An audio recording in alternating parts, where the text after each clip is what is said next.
कार्डवरती चित्राच्या स्वरूपात प्राणी, पक्षी हे सुद्धा बाळाला दाखवावे. प्रत्येक प्राण्याचं नाव घेऊन बाळाला सांगावं. फळं, भाज्या व वेगवेगळ्या वस्तूंची देखील आपण बाळाला ओळख करून देऊ शकतो.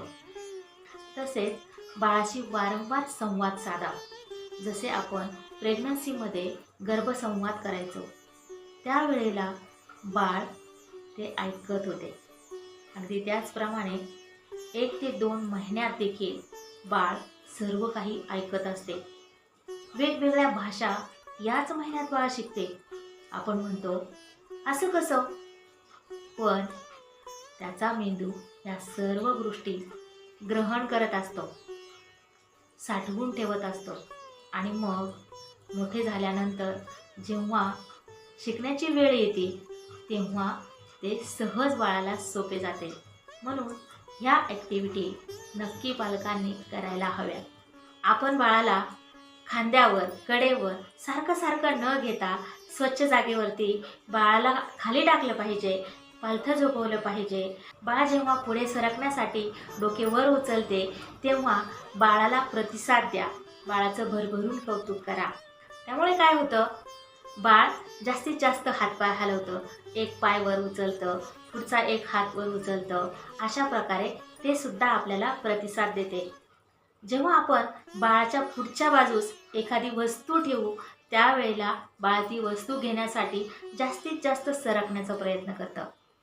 बाळाला सरकण्यासाठी अशा वेळी मागच्या बाजूला पायाला आपण जर हाताचा आधार दिला तर आपल्या हाताला पायाचा रेटा देऊन बाळ सहजासहजी पुढे सरकू शकतं आणि अशा प्रकारे आपण त्याला मदत केल्यास बाळाला पुढे सरकणे सोपे जाते. असे वेगवेगळे अनुभव देत असताना बाळाला स्वतःचे संरक्षण करणे समजू लागते. तसेच वेगवेगळे अनुभव दिल्यामुळे बाळाच्या मेंदूमध्ये न्यूरॉन्सच्या जास्तीत जास्त जोडण्या होतात आणि बाळाची बौद्धिक क्षमता, आकलन शक्ती वाढण्यास मदत होते आणि शरीराच्या पुढील अवस्थेत प्रवेश करण्यास ते समर्थ होते. म्हणजेच बाळाची पुढची स्थिती रांगण्याकडे वळते. हळूहळू ते रांगायचा प्रयत्न करते. अशा अवस्थेत रांगणे हे नैसर्गिक असते आणि त्यातच बाळाला त्याचे संरक्षण करणे समजू लागते. रांगताना जर मूल रडत असले तर त्यासाठी घाबरण्याचे काहीच कारण नाही, कारण ते नैसर्गिक असते. ज्या वेळेला रांगत असताना बाळ रडते त्यावेळेला त्याला जास्तीत जास्त प्राणवायू मिळत असतो. जर का बाळ जास्तच रडू लागला असेल तर त्याला उचलून घ्या, त्याच्या पाठीवरून हात फिरवा, त्याला शाबासकी द्या. म्हणजे त्याच्या मेंदूमध्ये ऑक्सिटोसिन हार्मोन्स रिलीज होईल आणि बाळ शांत होण्यास मदत होईल. जेवढे मूल जास्त रांगेल तेवढा त्याचा मेंदूचा जास्त विकास होईल आणि पुढील शरीराच्या अवस्थेत ते समर्थ होईल. 6 महिन्यापर्यंत बाळ जास्तीत जास्त रांगू लागते आणि जी वस्तू त्याला हवी आहे ती मिळवण्याचा प्रयत्न करत असते. पुढील टप्प्यातील ज्या ॲक्टिव्हिटी आहे त्या आपण पुढील व्हिडिओमध्ये पाहूया.